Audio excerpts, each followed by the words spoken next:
The amount of travel that I've gotten for free already is astounding. I won't even tell you how much because you're going to be like, she's lying. It's a lot. Hey y'all, it's LJ here, owner and founder of Smart Moms Plan Disney and Smart Moms Travel. We are so glad you're here for another episode of the Smart Moms Plan Disney podcast. Now, here's your host, Allie.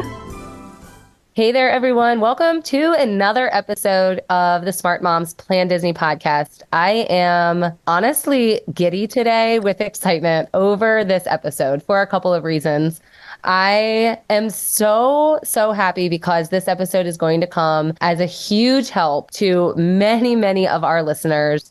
But not only that, the two hosts that are joining today are honestly I can't think of two people better that will know the answer to these questions and how to help the very most. I am here with Katie and LJ today, and we are going to be talking about saving strategies and how they relate to your Disney vacation. Hi, guys. Hello. How are you? I'm great. And like I said, I'm so excited. So I'm even greater that we're going to share this information with listeners. And honestly, I think help so many people that just feel like Disney is not attainable. And we talk about it all the time, but we've never really broken it down the way we're going to do today. Before we do, of course, I want to thank all of our listeners. The Smart Moms Plan Disney podcast is celebrating a huge milestone. We have officially reached 100,000 and growing streams on our platforms. We're literally so grateful. The fact that even close to that many people are listening and learning about Disney is just, it makes us so happy to know that we're reaching people and helping people. So we want to thank you wherever you're tuning in today. Make sure you hit that like and subscribe button so that you can continue listening every Tuesday when our episodes drop.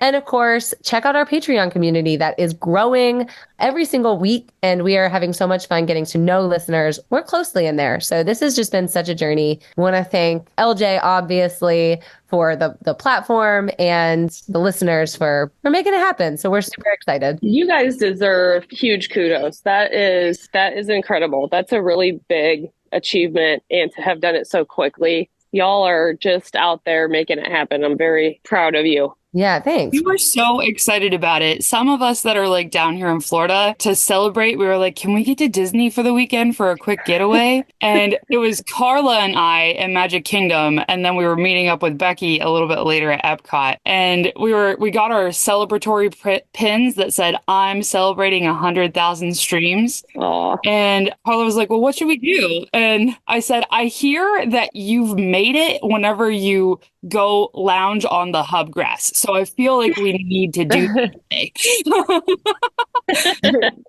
It's so good. And that's a good reminder for listeners that you don't have to be celebrating a birthday or an anniversary to get a celebration pin when you're at Disney World. Whatever you're celebrating, make sure you get one of those buttons because it does make your trip so much more magical. Yeah. So anyway, I wanted to just start today by saying that. And then now I'm so excited to dig in. LJ literally wrote a book on this. That's right. And many listeners, I'm sure, have either read or seen the book, right? LJ, you want to talk a little bit about that?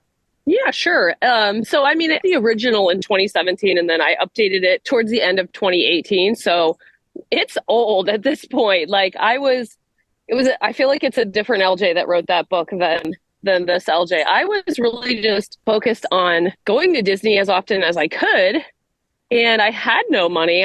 We were pretty strapped for cash. I had left my job in 2018. No, gosh, 2016. I left my job. So I was fully supporting the entire family on the money that we had coming in from my real estate company. And I had taken a huge pay cut. I was earning 6 figures a year in corporate America. And then I decided I wanted to own my own time, whether that meant that I had as much money or not. So I went from the 6-figure plus lifestyle to, I think, I feel like I was profiting around maybe 40K. And that's a huge swing. And we had Saigai by then. So 4 kids. And we were learning to live on the slower budget.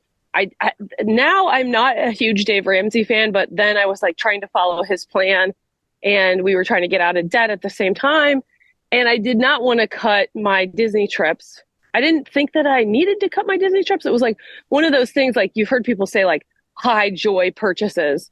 And Disney for me was that. And I'd been going to Disney about monthly since I would say 2015 from Kentucky. So I had like the travel aspects and I just really dialed in. And it was like I was doing everything I could to save so that it made Disney possible.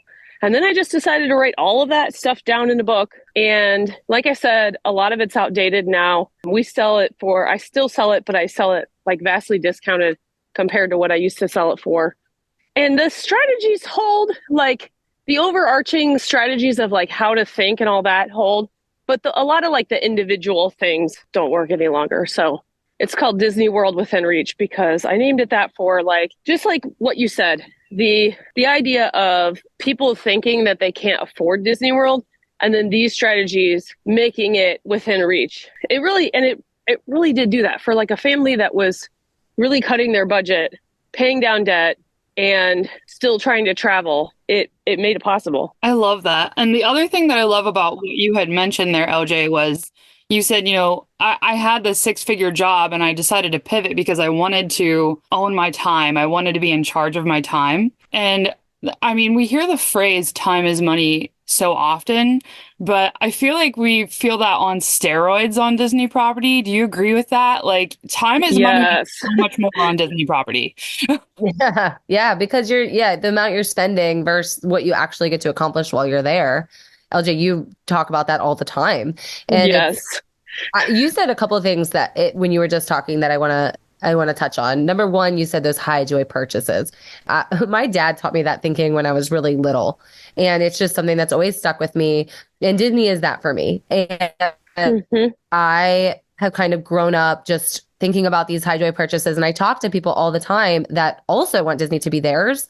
And these strategies, things that you were talking about, things we're going to discuss today, prove that it is possible. I love that you said you titled your book Disney Within Reach. I just think it's so smart, and it's so, like you said, some of the things in the book aren't really relevant anymore, but the thoughts are. Yes. And it's like you can really keep a book like that relevant all the time, but the thinking can be, and the thinking can evolve. And a lot of what you talk about on your social media is in line with that. I'm really excited just to hear your take on things, especially your evolved takes on things, obviously because I own a copy of the book, and to dig in for our listeners. Yes, it's fun to kind of revisit this because it's definitely evolved. I feel like there's a different mindset, when it's like, I have to do these things so that I can go to Disney.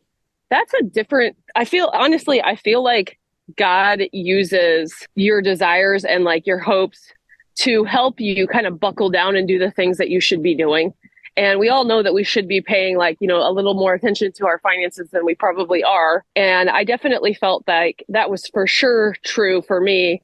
I kind of looked up and was like, why am I $250,000 in debt when I'm making so much money? And I had made like kind of the dumb decisions that the world just kind of leads you down of like owning a house that's probably too much for you, owning a car that's probably too much for you, the student loan debt, and just putting whatever on a credit card without thinking too much about it. And I feel like when I started to want to go to Disney, it was the bridge for me to be like, what have I been doing? And to really change my financial condition. And honestly, to dig out of being in so much debt, to, figure things out, to kind of change I wasn't even doing real estate when I first found Disney. So it's really been the catalyst. And I feel like it can be that for a lot of people where it's like to want something really badly helps you kind of have the fuel to go figure out all the other hard parts along the way. Yeah. And the Disney trip itself doesn't have to be the factor in your life that, you were just saying. There's a lot of contributing factors to, maybe debts that you're in. And it doesn't have to be that Disney trip that you so desperately want to take with your family. Yes, absolutely. The thinking behind this whole thing to me is that a lot of people are starting to plan their Disney trip and they're like, help, I want my kids to have this magical experience. Maybe I never had it, or maybe I haven't had it since I was little, but I don't have $10,000. Oh, you don't need 10,000. I feel like that is like a total myth. You hear that all the time. And I hear it in the Facebook group where like somebody posts like a weird quote and they're like, why is this $10,000? And everybody's like, oh my gosh, what's going on? First of all, like you just do not need that much. It just doesn't cost that much. And you can make some really smart decisions as you're planning out your package. My book is based on the idea that I want a Disney trip that does not skimp. Like, I'm not telling you in there to have peanut butter and jelly sandwiches in front of the castle. Like, I want you to have the Disney experience. I just want you to have it for the lowest cost. So I've always felt like there's two different schools of thought when it comes to saving. One is like, I want to save by having a lesser experience. Like, I'm going to stay off site. I'm going to bring peanut butter and jelly sandwiches into the park. Like, that's a lesser experience compared to, I'm going to stay on site. I'm going to eat Disney food. I'm not going to truck my food around the park. But so you can go either direction. It just depends on where you are financially. But I just want everybody to know, like, first off, that me personally, I don't want the off-site peanut butter and jelly life. I want to save on the on-site eating in the castle life. So that's always been my goal. That's sort of my philosophy too. The way that I sort of word it is like maximizing the magic, cutting costs, right? So Yes. the idea here is not, I'm going to save $20 by staying off site. So I'm going to save that $20. That's not the idea that I'm going for. The idea is that $20 investment to stay on site is what I'm going to do. And the reason I say $20 is because I was actually talking to a client this week who was very, very interested in staying off site. And I told her, we're happy to book you off site if that's what you want and that's what you really want. But I had this whole conversation with her where I was like, what is the purpose? What is the reason for you wanting to stay off site? And she was like, I got to save money wherever I can. And so I said, I'm going to be honest with you. I've talked to a lot of people. I've been doing this now for going on 3 years. And a lot of times I'll do the math with those clients and I'll be like, by the time you pay for a rental car, you pay those hidden and resort fees offsite, you pay to park at the Disney parks every day. By the time you add up all of those fees that you wouldn't be paying if you were staying on site, the difference is almost exactly the same cost to stay on site. And it literally came down to a $20 difference for this client to stay on site. I was like, wouldn't you pay that $20 for all the perks of Disney? Because I would. That's actually a computation that I had done early in the book, just because it was like, I kept seeing the same thing in my own life. Like, I kept on, like, at first, I think I've told you guys on this podcast that I had stayed off site 15 times before I was like, let me go try staying on site. And then once I did that, I was like, it's such a better experience that I want to stay on site whenever possible. So then I was still on a budget and I still didn't hate being off site. So I would still compare it every single time. And what kept happening was that it would come out to extremely, extremely close like that. Sometimes being on site would save me money. Sometimes being off site would save me, but it was always $20 a day or $30. It was never the hundreds or thousands that people think that it is. Mm-hmm. And the other part of this is that I think people will compare the 2 or 1 star hotels that are available on iDrive to Disney, and Disney does not have 2 or 1 star. The lowest that they have are 3 stars, and those are the value resorts. And so you really do also have to compare apples to apples. Now, if you're going to do a 2 or 1 star like motel on iDrive, what we're saying may not hold true. If you are willing to like risk cleanliness, risk safety, and those type of things, you may be able to save more money by staying off site. If you're going to get a cardboard box under the bridge, you may be able to save more than staying on site. But I think we all have a threshold of what we're like willing to do. And I feel like clean and safe really starts at about 3 stars. And that's where, Disney's decided like that's the game they want to play. They don't want to play the game of 2 and 1 star hotels. So when you compare, 3 star hotels or motels, that's when the price is going to be really, and it is those extras, because if you look at the face value, it's going to look like, oh, it's quite a bit of a savings to stay off site. And then when you start digging in and it's those extra fees that Disney waives, that's really going to make, the difference. So I highly recommend that.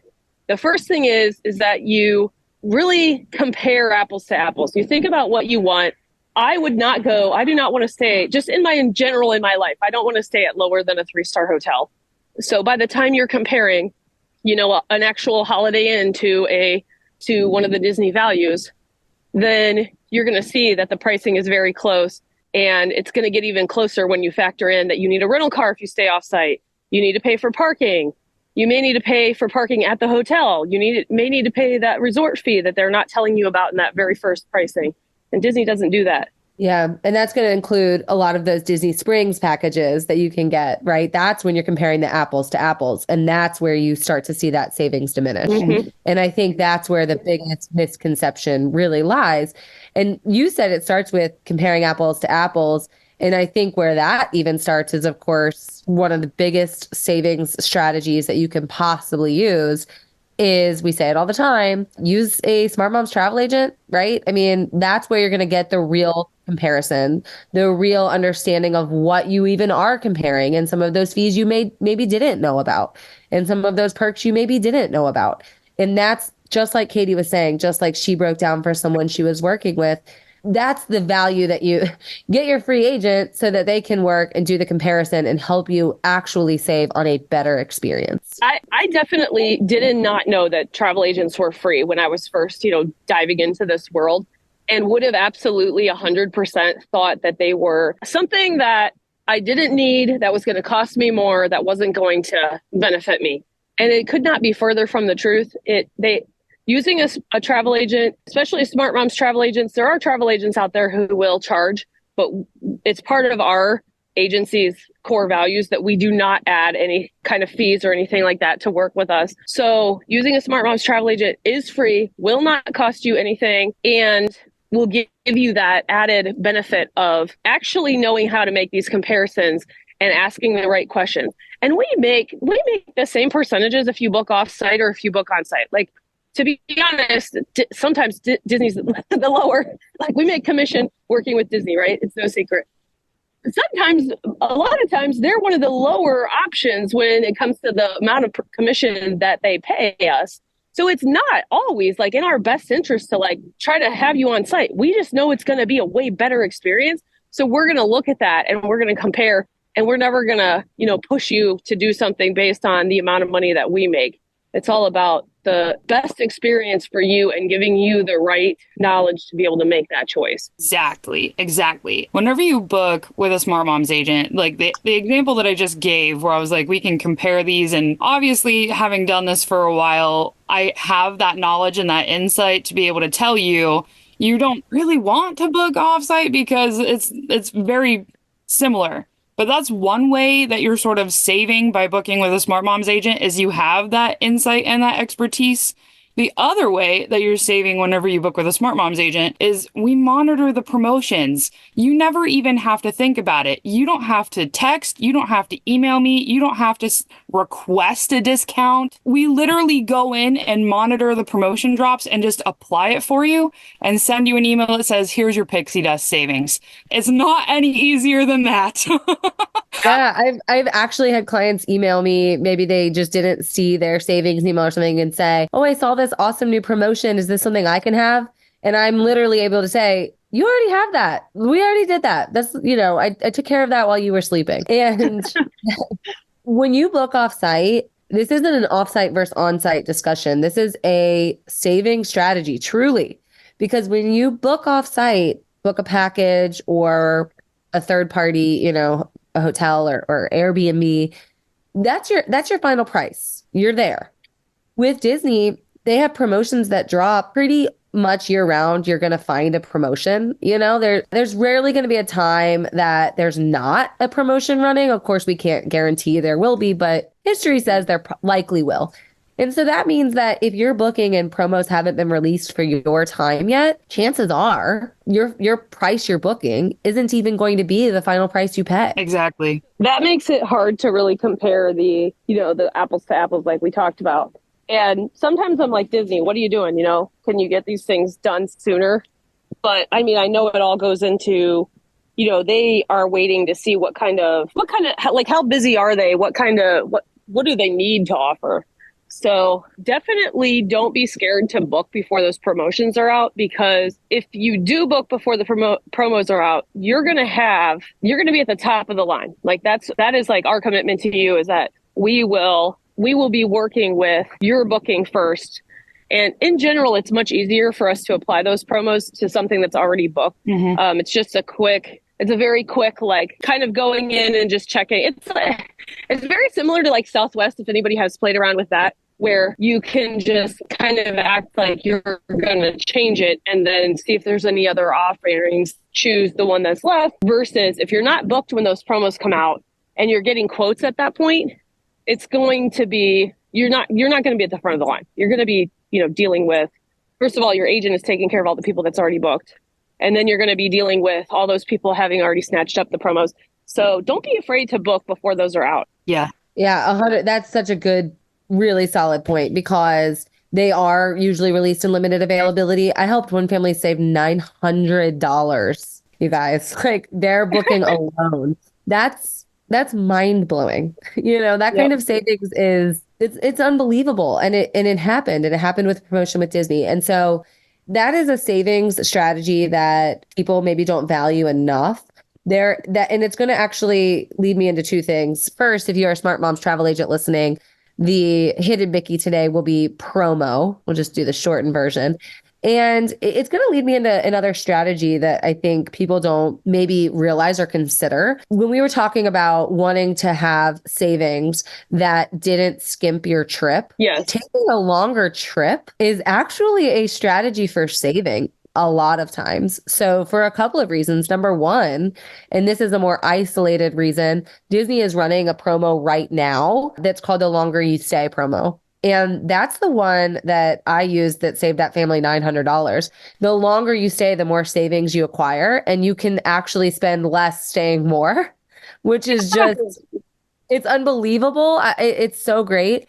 But also, in addition to that, and things that happen all the time, ticket pricing goes down the more days you add. Things get less expensive as you buy them in bulk, basically. The other thing that I want to point out about what you just said, Allie, where Disney, it's really all of the local ones, right? Like Universal does the same thing where the more tickets you buy, the cheaper the tickets are, right? So the more ticket days you have, the less you're going to be paying in the long run for it. So if your plan is I'm going to come down to Orlando and we're going to spend 2 days at Disney and 2 days at Universal, I hate to tell you this, but you're probably way overpaying for those tickets, because if you just planned to do a trip that was like 3 or 4 days at Disney, then you would be saving more on it, right? Like if you want to tiptoe you're into the waiting pool and go just spend a day, I can understand that. But to chunk your trip into just 1 day at each place, you're really going to be overpaying. Exactly. Yeah. The longer you stay, I understand that feels really overwhelming. And some people are probably listening saying, I thought I could only go for 2 days. That is backwards. That is not actually what is true. So staying longer, good strategy. And we love taking our longer trips. We do take shorter trips, but I mean, longer trips allow you to have a relaxing, well-paced trip anyway. And that's going to help you, again, not plan a trip that requires skimping to save, which is the goal. I think it just feels very luxurious too. Like time and having rest feels extremely luxurious. So even I remember in the book, this is, going back, but in the book, I remember doing this like calculation where I figured out that something like at 5 days, this is way back, you could add another day for $10, another day of tickets for $10 a ticket. And now I don't think this is true anymore. I think it's more expensive and farther out that they dropped that low. But at the time I was like, this is where luxury starts really making sense. Like having extra days of tickets so that you can do a half day. Like I love half days at Disney. I feel like gone are the days of the park open to park closed. Like I'm not about that life anymore. And I feel like being able to just, get up when I want to get up, go in when I want to go in, not be so worried about the fact that, this ticket cost me $100. So I have to feel like I have to be there for every second the gates are open. It's so nice to just be like, no, it was practically free. So I feel comfortable relaxing by the pool or having a leisurely breakfast or whatever it was. So that to me is one of the big things that makes me feel like I got more for my money. then. That leans back into what I was like joking about earlier with, you've made it once you spend your park day hanging out on the hub grass, right? Like Yep. so many people, like it's this FOMO thing, right? We were talking a little bit about time is money, and people feel like you have to run to the next attraction to get the most bang out of your buck. And I mean, you can, and we're probably going to talk a little bit about what times of the year are better for crowds and pricing and things like that as the conversation continues. But don't be afraid for your Disney trip to just be something that you soak up and enjoy the magic, right? Like, don't be so caught up in, I have to make it to the next shortest wait time that you're shooting yourself in the foot for enjoying it, right? That's what I have done that before. Early on, I sort of lost the thread of like what was important. And I feel like I, for a minute there, was like, the goal is to do all the things. No, no, no, no, no. The goal is to have the best time. That's the goal. Yes. So keeping that in front of you, keeping joy in front of you, and not getting so caught up in. And I don't know if that's my personality type, because I think there's people out there that would be like, "That's so weird, LJ." But for me, it makes complete sense. No, I think it's perfect. I think it makes absolute sense. And I think it's the absolute core of this whole episode, is to keep joy at the front and to do it in a way that makes you not feel overwhelmed. I think another thing to consider, and I think this one is going to be surprising for some listeners as well, just as us insinuating that a longer trip can actually be a good strategy for saving. Another thing is to think about when peak times are to travel to Disney World. Because if you hit Disney at an off season, there are going to be massive price differences. And I mean, absolutely massive. I mean, hundreds of dollars per night at a resort is that swing. And before I became a Smart Moms agent and I was just somebody that loved Disney, I was under the impression that the peak season for Disney was actually different than what it was, because my family grew up going to Disney World in June, May and June, and that's when we would take our trip. And so to me, that must be when everybody goes to Disney and that's when it's crowded. But Katie, is that true? That's not true. And it's especially not true in a post 2020 world. And we switched to, remote schooling, remote working. I mean, maybe back in the 90s when we were growing up, Disney's peak season might have been the summertime. It probably was, but that is not the case anymore. We actually see that Disney offers their best promos of the year, usually over the summer and into early fall. And you're also going to find that the crowds really aren't that bad. The crowds are usually pretty mild in the summertime as well. I find that peak season is usually that time between October to December. And I've actually done the math. I have a guide where I talked about what is the best time to go for crowds and for pricing. And I compared the cheapest week with the lowest crowds of the year to the most expensive week and the highest crowds of the year. And without factoring in any promotions, just the rack rate for each one, it's like almost half. Like it is a crazy amount of savings if you're willing to go during those off-season times. So before I became an agent and I was just planning my family's first trip, I did extensive research into this. I was like, what actually is the best week to visit Disney? I don't want you to feel like there's one week that's just a slam dunk week, right? But overall, ever since like we've had this societal shift of when is the best time to go, like late January through February is pretty good.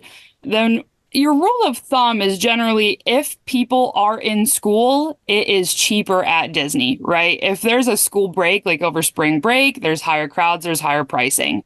Over the summertime is probably the only way that I would say that doesn't fit into the rule of thumb, because a lot of people like to go to the beach over the summer. And so we're finding that people, crowds are thinner over summertime. It is easier to go to Disney over summertime. My personal favorite time to go to Disney is through September. My family will spam Disney through the month of September because it's just so cheap to go and there are so little crowds then. That is my personal favorite time, is all throughout September. Oh, I love February. I always have loved February. I feel like it's like the prices are low, the weather's so good. But I also feel like September is kind of the fall version of February. It's again, like the weather is very similar and maybe it's a little warmer in September. But then you also are getting like those low crowds. So that's probably my second or third favorite month to go. But this is huge. This is like back when I was taking like an on-site Disney trip every single month. This is so huge. I would just notice in my budget, like I would know how much it's going to cost me to do this because I'm doing it every month. And then there would be those months that it's like, wow, it's actually very, very, very hard to stay within the same budget. So sometimes it's like you could stay deluxe in February versus for the same price staying value in May. Are you a dedicated fan of the Smart Moms Plan Disney podcast and feel the need to take notes while listening to each and every episode? Our Diamond Mine Patreon subscription is a perfect fit for you. Every month, our Diamond Mine subscribers receive a new Disney travel guide that simplifies and organizes the podcast content. Join our community at patreon.com and search for Smart Moms Plan Disney podcast. Joining our Patreon supports our woman-owned small businesses and allows you more simplicity and support in planning your next Disney vacation. Join us at patreon.com and we'll see you there. My husband and I, our anniversary is in May. And last year there was such a great deal because that's the end of the school year. People don't want to take their kids out of school because like finals and things like that. So our anniversary is May 16th. We stayed that weekend at Coronado Springs and we got a club level room for like, oh my gosh, dirt cheap. It was crazy cheap. And I was like, this is perfect. Yep. So that's a big deal. Like figuring out when you're going to go. And that's another thing. I hate to like keep on just like shamelessly plugging the agency, but that truly is like, do you want to go learn that? Do you want to go like dig around on the internet and find the right time to go? You don't. You have things to do. Just have your travel agent do that for you. Just ask them. I don't really know when I want to go. I'm open within these parameters.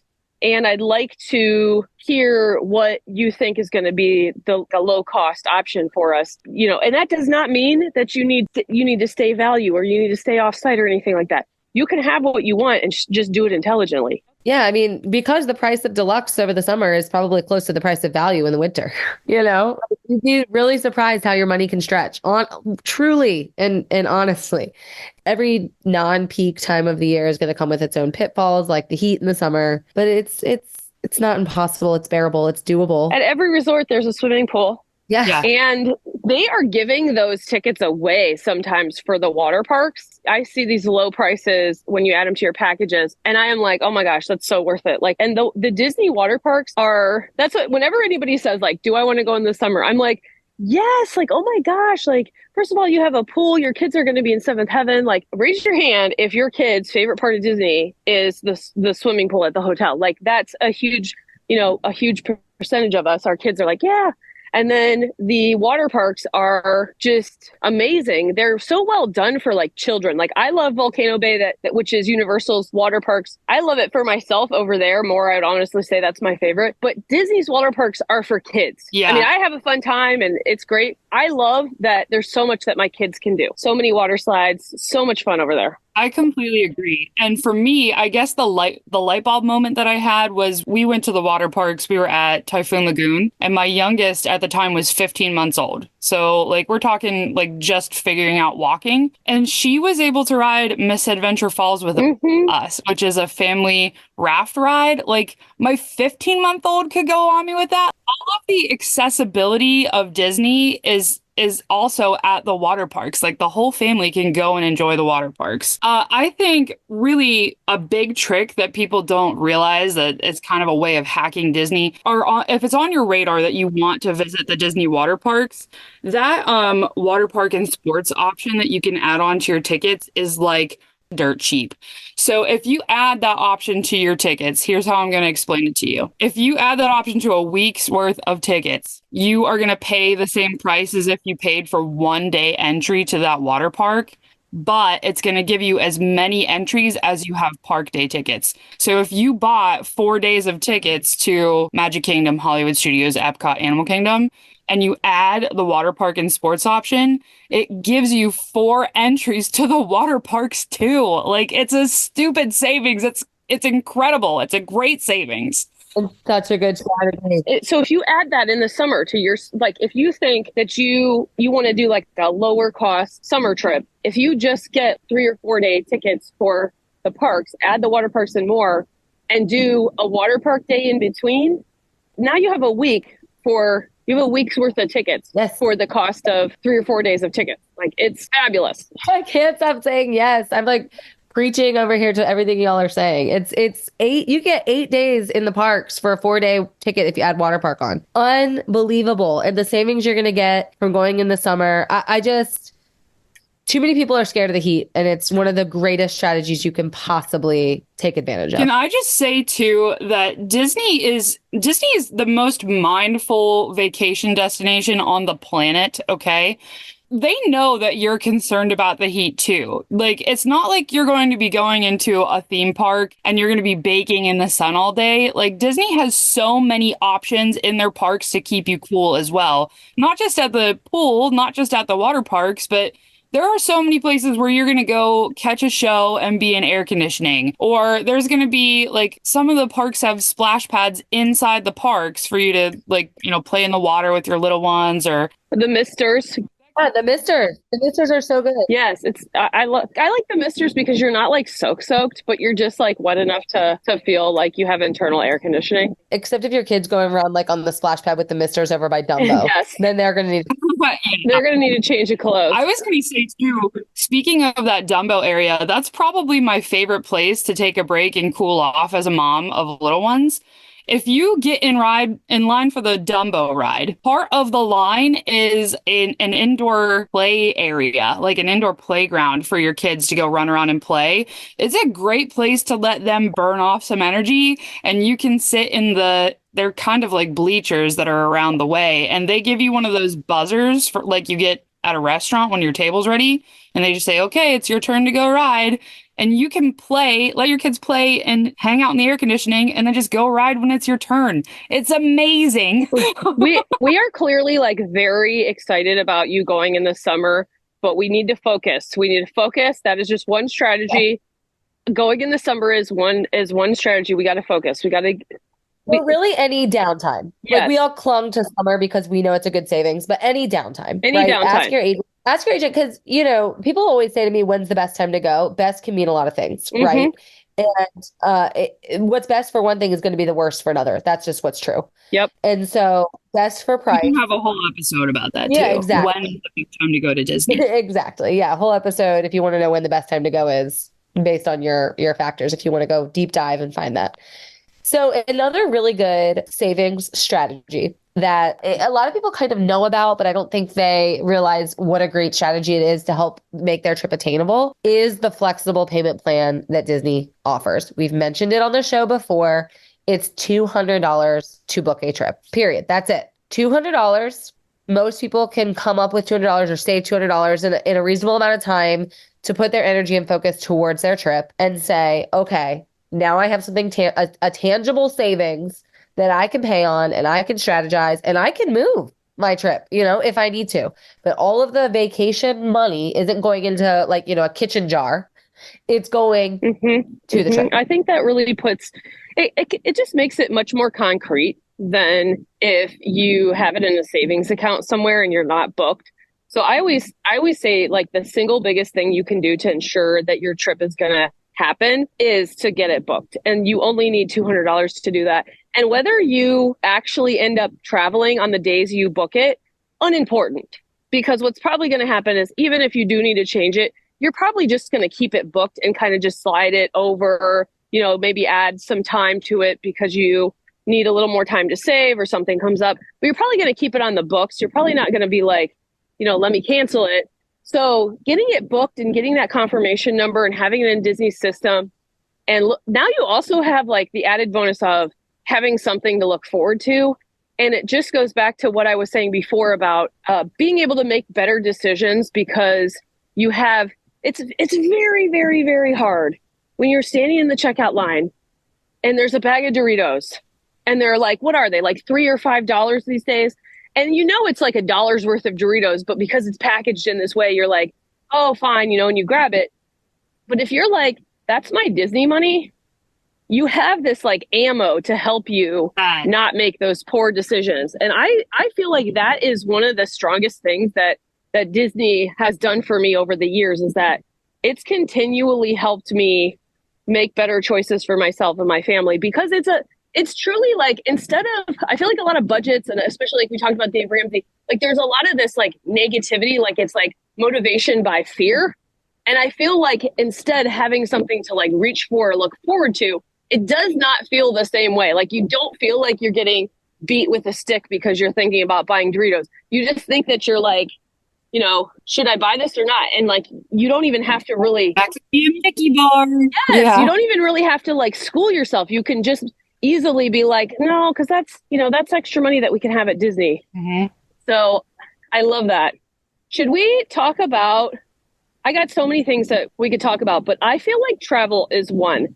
I feel like there's, you know, Disney, we do have some strategies for saving on Disney, but I feel like it's less easy to save on Disney than it is comparatively to save on the travel to get there. So can we break into that and have a little discussion on that? Yeah, I was ready for you to bring this up. I know how passionate and well educated you are on it. And so it's a huge strategy that a lot of people can really put to work. And honestly, I'm still learning from listening to some of the things that you've started discussing Yes. with us here, you know, as agents and friends. But I don't think people put enough stock into these specific things that I want you to lay out. Okay, so what she's referring to, and like this is the term that everybody uses, and I know it could have some negative connotations, but what she's referring to is called travel hacking. And what travel hacking, like the definition of travel hacking, is using credit card points or these different offers to get lower airfare. And I'll just give you an example from my own life, and you don't have to do anything this extreme, but I had gotten flights to go to London. So I have 5 kids and me and my husband, and then I also took a nanny because I ain't no joker. And so there's 8 of us going from MCO to London and round trip. And it cost me, we were in economy. Like I felt like I did the best I could. And it was $15,000. Now I did add the insurance, which was like $1,000 maybe. So I probably could have gotten it for 14. But I was also like so nervous about spending 14,000 that another 1,000 for the insurance felt good. But that was for our trip in July of last year. And I did not know anything about travel hacking. Well, I did know about it, but I knew about it in the context of Disney. I did not know about it in context of like actual using it for flights to travel elsewhere. So I started looking into like, how are people even doing this? And I stumbled upon this concept of travel hacking. And if you like are interested in this, we're going to be digging into it more as a company, because I've just felt like, oh my gosh, this is so interesting. But the very next trip that I booked for all of us, I did business class. So lay flat seating instead of, you know, like the like knees to your chest type seating. And I was able to get that for around $500 in taxes and fees. I had like the full cost of the airfare was completely covered by the points that I had accumulated. And, you know, obviously it wasn't very much time that it took me to accumulate those points. Now, I do have kind of a good situation for travel hacking because I own this large business and, you know, I spend a lot. So it's easier for me to accumulate points. But then I also spend them at a much higher rate than you guys probably do as well, because I'm taking 8 people usually. And I really prefer business class versus being in economy. And those trips are overseas that I'm talking about. And that's going to be much more expensive. For a domestic flight, it's so easy to get those covered. And if you're paying for your flights, you're doing it wrong. If you are paying cash for your flights at all, I feel like I can pretty confidently say that if you made some different decisions, then you would be able to get those flights covered for you. One of the easier ways to do this is with Southwest. Now they're, you know, completely domestic. They don't travel overseas at all. They are going to Hawaii now, which is really nice. But you can get their companion pass, which is not too difficult to do. I just did it for myself, and then also for 2 of my children. They had a promotion and I was able to get it for my kids as well. So the 3 of us have companion passes. And what a companion pass is that if you buy a ticket, your companion flies free. So I made Asher my companion. So when I buy a ticket, Asher can fly for free. I should not say for free. It is $5.60 each direction. So for $11 or $12, whatever it is. And That's amazing. I know, right? And then also what I was doing to get the companion pass was I signed up for a credit card and then I had to put some spend on the card. So I earned bonus points, and you don't like, so the flight that I booked my own flight with points, and I had to pay the $11 and then for my own flight, but that's all I had to pay because the points covered the rest. And then I book Asher on there as well. And so basically it's like it only uses half the amount of points. So I did it when we were traveling back and forth from Kentucky to Florida. But they really were not, like, Southwest wasn't the best choice for me out of Kentucky because I could fly direct from Frontier and Southwest would be a connection. So I would prefer to usually pay cash for the Frontier flights. But what I ended up using my Southwest points for was to go to Disneyland out in Anaheim in California, and then also to go to Hawaii, which we did in 2019. And we didn't pay anything for flights. Like Southwest flew us to Anaheim for, free, basically the $5 per person. And then we stayed there, did some things at Disneyland as a family. And then we flew from there to Hawaii for free, the $5 a person. And then went to Aulani, Disney's Hawaiian resort, which we are also doing. We're doing this very similar trip over the next couple of weeks. So if you want to see us do it, you can watch me. I'm on Smart Moms Start Companies on Instagram now. I've moved over from the main Instagram. So if you want to see it, follow me over there. But this is just the tip of the iceberg. There's so much that you can learn. And I want to be the one to teach you, but I just don't have the content out yet. So if this is like intriguing for you, ask your travel agent about it. They can definitely give you some content that we have already to help you. But I also really love Frequent Miler. They're probably like, they're my favorite podcast on it. I feel like they have like the same business ethics where they're about helping you. Like they are not about like turning a profit. I mean, I'm sure they do turn a profit, but they always put their listeners first. And I really enjoyed their content. So if this is intriguing to you, dig in a little bit about it. I think you can learn if you just talk to your travel agent, if we know like what city you're flying from and like when and that type of thing, we can probably give you some advice on how to get your flights for free. I was going to say too, and this sort of comes back to a lot of what you talked about in the Disney World Within Reach book, LJ. Mm-hmm. Like you had mentioned a lot of stackable savings. And for my clients, they're always super pleased whenever I can talk about how to stack those savings. And what you mentioned there about like getting flights, maybe let's say you got that credit card and you opened this, you got the points, but maybe it wasn't quite enough points to cover it. Maybe you still have a balance that needs to be paid. I think the best strategy there would be you're going to go on Rakuten or Honey or one of those cost saving Chrome extensions that you can put on your web browser. You're going to go there first so that you can earn cash back, right? From their website, you're going to go to Southwest or whatever airline you're using to book with. You can use that credit card that will continue to accumulate points and savings for you. And maybe the best answer sometimes is, just pay that credit card directly to the airline. Sometimes an even better way to stack more savings on that is to buy discounted gift cards. I always see $50 off of $500 gift cards for Southwest at Sam's Club. And sometimes they even have like a $70 off promo. So that's like by the time you stack up all those savings, you're getting cash back from Rakuten.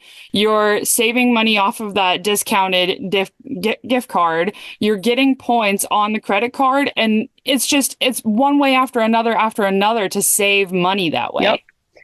Another credit card that's I feel like it's very low hanging. Like I love the Southwest cards. I think it's easy to get those and then easy to turn the savings around. Another set of cards that is like that is the Chase Sapphire, and they have two options. They have the preferred and then they have the reserve. And the reserve is pretty expensive. Like the annual fee is around I want to say $400 a year. They do give you a $300 a year travel credit. So that, right away brings the fee back into the realm of normal. But that card does have a lot of perks on it. But the preferred, the Sapphire Preferred is the one that most people go for. It has a $95 fee, but it also does give you a $50 credit for a hotel. So it brings the fee down to $45. But for signing up with that card, you're usually going to see a bonus of around 90,000 points. Sometimes it's higher, sometimes it's a little lower, but 90,000 points is about $900. It can be even more if you know what you're doing with the points. And I had this strategy in my book back in the day where if you sign up for the card yourself, then you can easily earn the $900. And then you refer your husband and you will earn, right now, you'll earn about, I think about $400 in referral points because they have a bonus going for the referrals. Usually, I think that's more like 200. And then your husband gets the card and also earns his $900. Now, like that can be cashed out, which is one of the big ways to bring your Disney trip costs down. So if you have both partners getting the $900 each and then also earning the referral, you're over $2,000 for just in free money by opening 2 credit cards. And each person only opened 1, which is not a, negative thing. And I think there's a negative perception about, opening a lot of credit cards. And I do think you need to watch your credit card opening. I don't think some of these travel hackers go, I think, too far when they're like, open a card every month. I feel like, ooh, I don't know. I haven't been doing it long enough. I can say that my credit score is extremely high. And I can say that I do have a lot of credit cards and I have been doing this for a while. I don't think that opening new credit cards has affected me negatively in the credit score department. I'm about to get a loan on my new house. We'll see. Fingers crossed, right? But I pull my credit and I can see that it's in the high 700s or the low 800s, depending on which bureau. And that's what it's been since, for a long time. So it's not been, opening a bunch of credit cards has not, hurt me. They say that opening cards is about 10% of your score. And the biggest thing is that you're paying on time. And I would be very remiss if I did not say to you that you should never leave a balance on your card. Like, this is not a excuse for you to, ring up a bunch of stuff on your card and not pay it. You're going to, the savings is going to be eaten away very fast because you're going to have interest charges on your card if you do that. That's not what we're about in the people who are travel hacking. We're paying everything off it's like the idea is money you're spending anyway. You're buying groceries, you're paying your electric bill, you're paying for gas, like that. You have all these costs anyway. You might as well put them on a credit card and earn the sign up bonus, earn the points for the spending that you're doing, and then put that towards your travel. And I've dived into this quite a bit since I discovered it in the summer.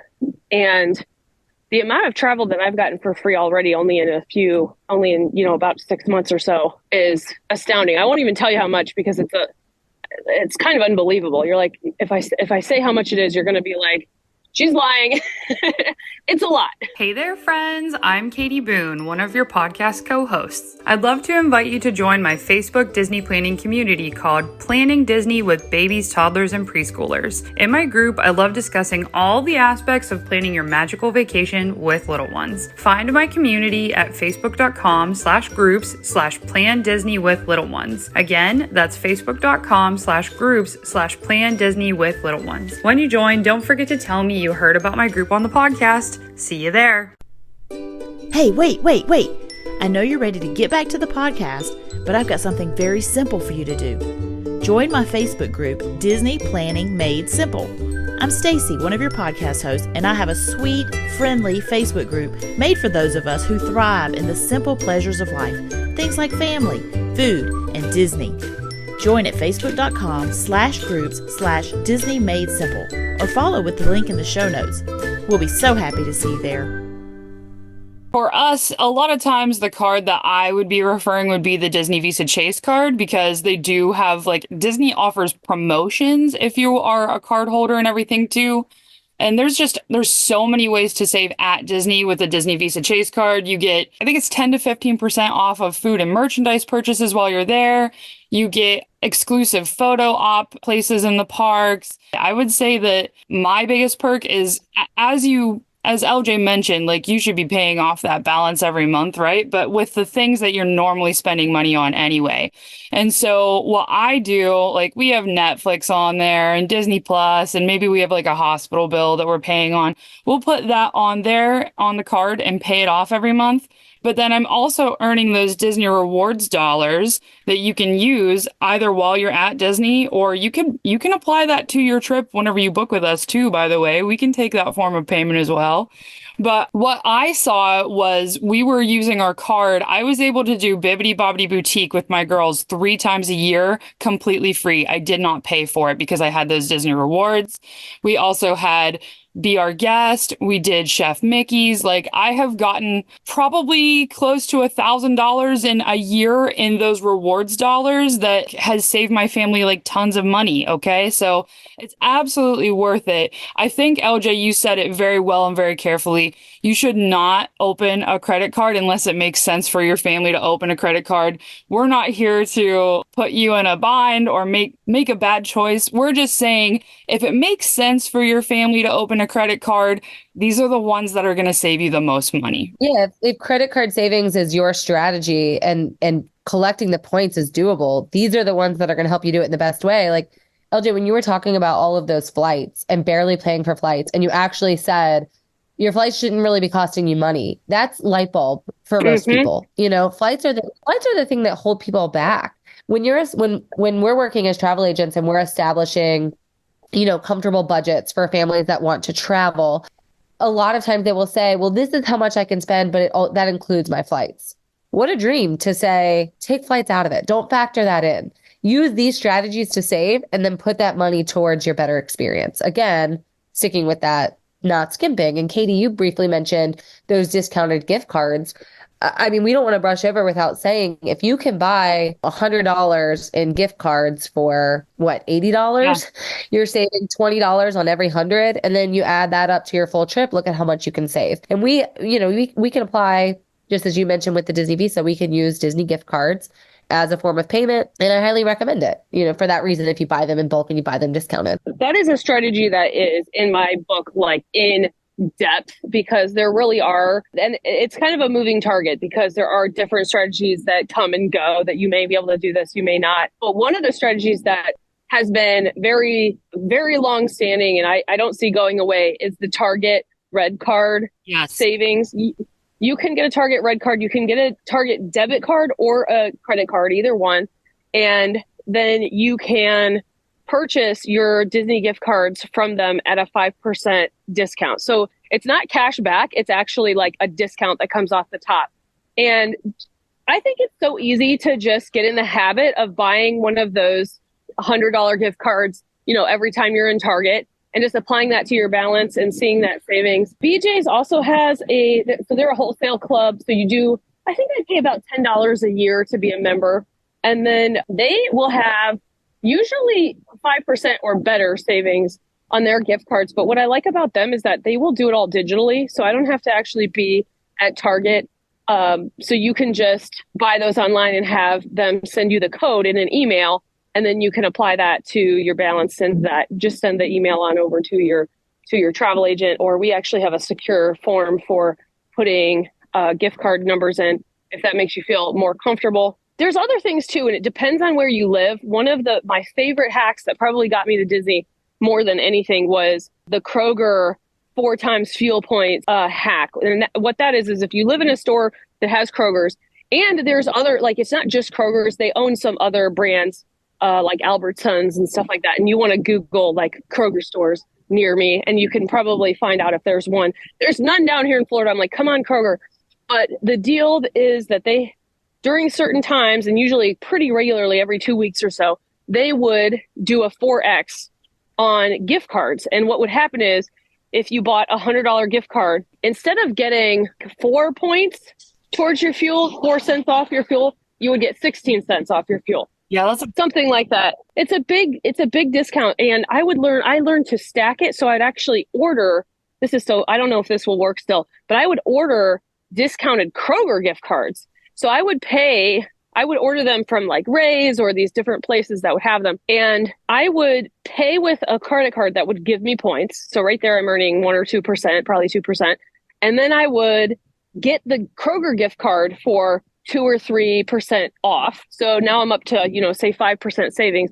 And then I would use the Kroger gift card to pay for the Disney gift card during the 4X fuel points sale. And then I would maximize the fuel by bringing 2 cars, or because you're allowed to do the savings on up to 35 gallons of fuel. Or when I was in the real estate business, I had an employee that had a big truck that would take the full 35 gallons. And so I would tell him to fill his truck up, and then I would reimburse him for his fuel as part of his pay. And so I had that figured out. So where it was like still passing me the savings from the gift cards. I'd also have, my husband has lawnmower and stuff like that. So I'd always like have gas cans on the back of my car and things like that. You got to do what you got to do to get you to Disney. Some of those strategies are like, I would never do that. And some of them are like, I would never do that now.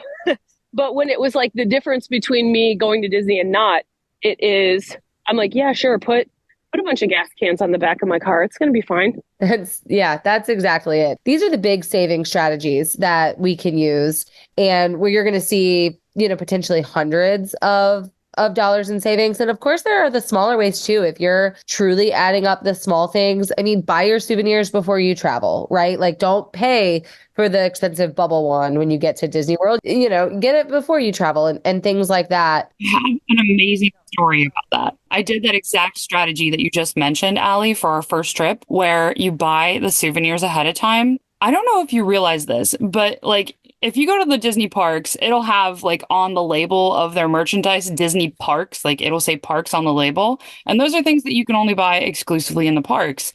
Except if they're doing a merchandise changeover, they'll sell them to like TJ Maxx and Marshalls and those discount stores that we all super duper love. So you can sometimes find at those stores actual Disney parks merchandise. And so before our trip, I was just constantly scouting those stores looking for those things. I got like a Stitch Mickey ear hat for $5. I saw it in the parks. It was a $25 Mickey hat. I got it for $5, right? And so what we did was I bought these souvenirs ahead of time, and we don't do Elf on the Shelf, but what I did for my kids' first ever Disney trip was I bought these little Tinkerbell figurines, and we made notes for each day. So we knew, okay, today is our Animal Kingdom day. So we are going to put out these like Disney figurines that are all the different animals on the table with Tinkerbell. And Tinkerbell left them a note that says, today you're going to be exploring Animal Kingdom. And my kids thought that was great. They literally thought that Tinkerbell was coming into their room every night to pixie dust them. And they never, the entire trip, none of them were like in a store like, oh, I need that, because every day they were getting small souvenirs in the room. It was so magical, and it saved me so much money. Don't forget about eBay. That's my like go-to. I love a good used item. Give me all the used things in the world. I've never been like a germaphobe. I feel like I'm just like, I have my own germs anyway. Just bring it over here. So I love scouring eBay. I would have, my kids' favorite characters I would have set up as searches, and then I would try to get things at low cost. Even, like, you guys, to tell you how poor I was, like, it was the regular eBay prices I still couldn't afford.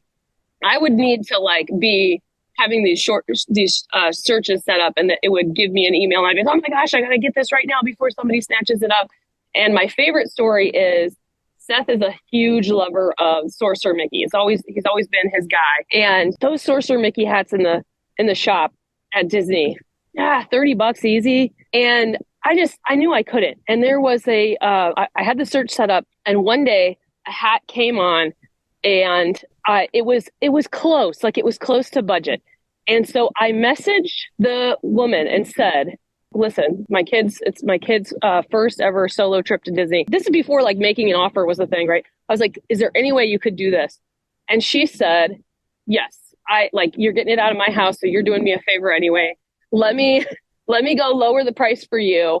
And it was something, you guys, it was something like she lowered the price like $4, but it was the difference for me. Like it was in the budget now. I love one mom helping out another mom.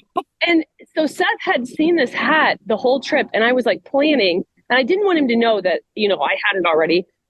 So he wanted it. He was talking about it. Like, I was like, oh, LJ, you nailed that one because you knew he was going to love that. And what I did was when he was getting a picture in front of the castle with the photo pass, and I like ducked into the store really quickly right next to him. And I was like, I'll be right back. And I was right there, I can see him. But then I came back and I already had it in a Disney bag. And I was like, look what I got. And I never said like I just bought it from the store. I never like lied to him or anything, but I just kind of left I went in the store, I came out with the hat. He's none the wiser. And he didn't even think about that. He was just so over the moon that I got it for him.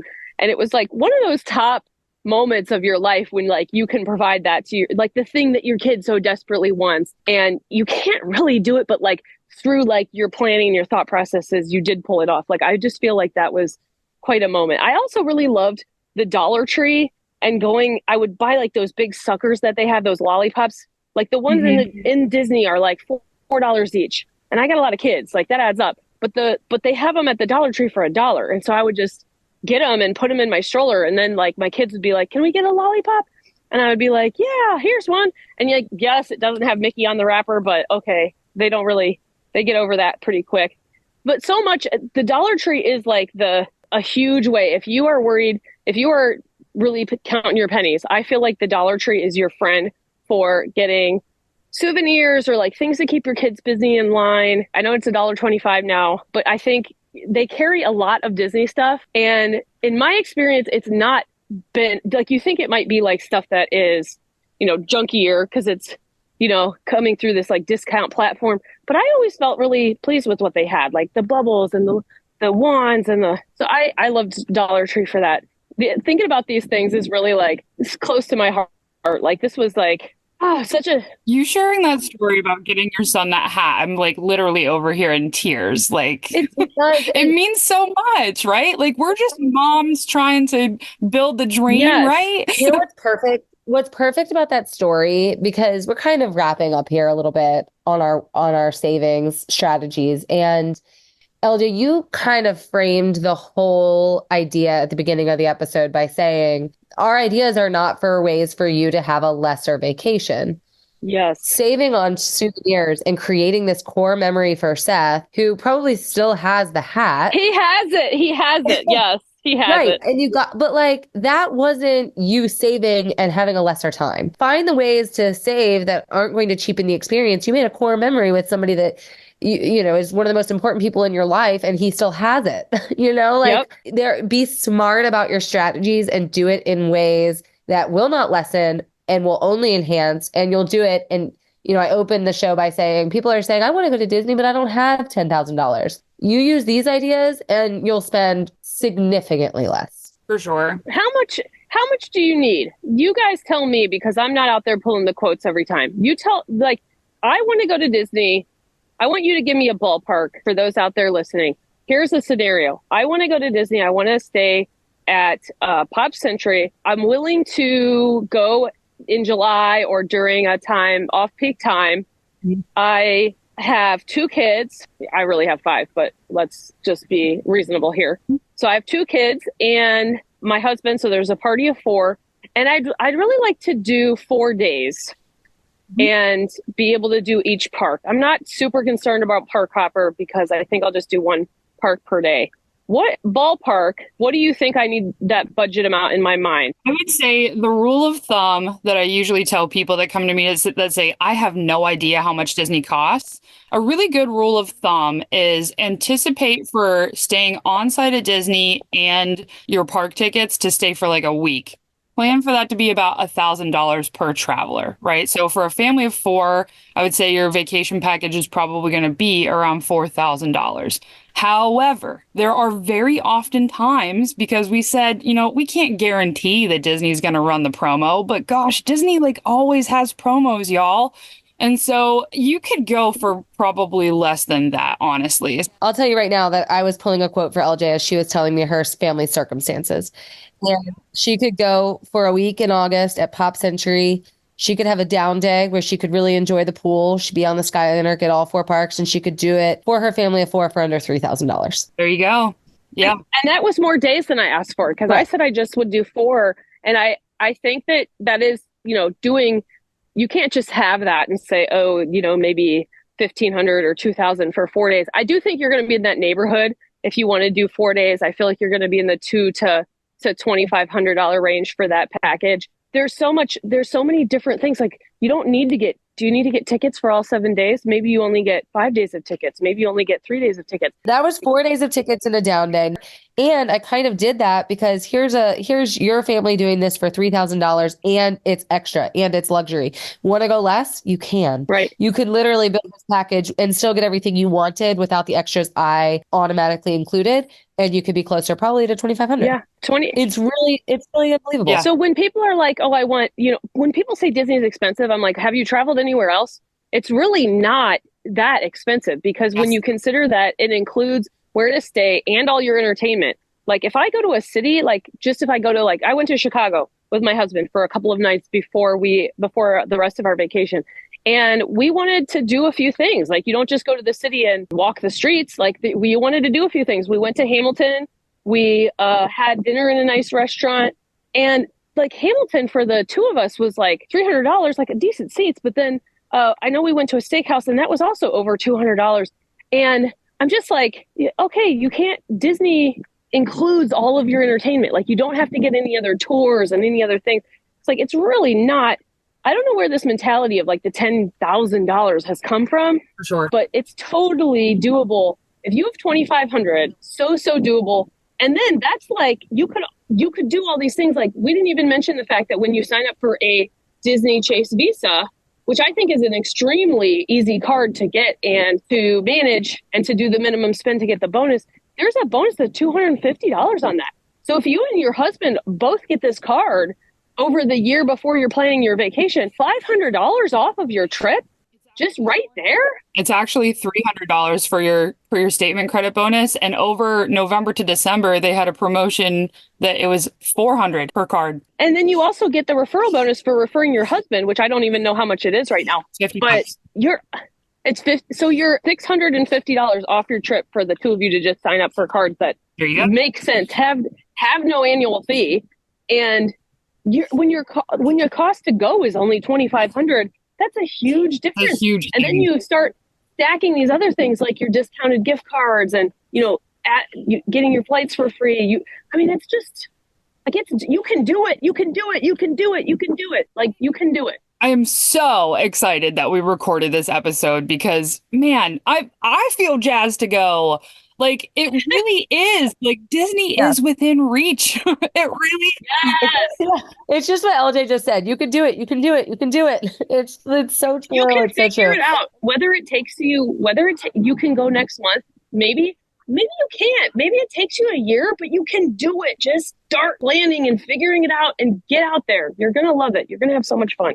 Your kids are going to never forget it. Yep. That's it. That's it. And it's hopefully after listening to this episode, maybe it sparked some really good questions in you, or maybe it just sparked you, inspired you to on it and do it. But it's time to reach out to your Smart Moms travel agent. And if you don't already have one, it's time to click the link in our bio and get set up with one because the ball can roll now that you know how the ball can roll, and we can help. Let's do it. Well, LJ and Katie, your wisdom on this topic cannot be possibly overstated. It is so helpful. I know it's helped me and I know it's helped listeners. So I'm so grateful to have gotten to record this with both of you and learn, as we're recording, because we all have our areas of strengths, and I wouldn't necessarily have called this mine, but the two of you have, some of the most analytical brains I know. And so I'm just so grateful to have gotten to listen and record with you and learn along the way. So thank you both so much. I just want to reiterate too, like LJ said earlier, this is literally the tip of the iceberg, y'all. Like, I'm looking at the outline that we had to talk about today, and I knew we were never going to talk about all of the points that I had outlined today. There's probably 10 more points on that outline that we didn't even get to talk about just because the episode is getting a little bit long. But we know even more on how you can save on your trip. Don't be afraid to come talk to your Smart Moms agent about saving strategies for your trip. Yep. Well, that's going to do it for us today for this episode of the Smart Moms Plan Disney podcast. Recently, Disney Mama Jess left a 5-star review and said, Disney is complicated. It's no secret. These are real moms giving real and helpful Disney advice. This helped me so much. Thank you. Disney Mama Jess, we're so glad that it helped you. And especially specifically with this episode, we really hope we helped a lot of other mamas and other people that are hoping to plan their Disney trip. And of course, if you liked today's episode, we think you may also like another episode that we dropped a while back. When should you go to Disney? We talked a little bit about the best time to go on this episode. Look back and find that one. And of course, the splurge that pays you back, Disney Deluxe Resorts. Touched a little bit about how maybe staying nicer or longer can actually offer you a savings. Check out that episode and see if that could be helpful to you. Once again, I want to remind you, please like and subscribe. Just take a moment. Helps us out so much. Takes you very little time. We love you having access to us when you want it, when you need it, right when it becomes available. So until next time, we'll see you real soon.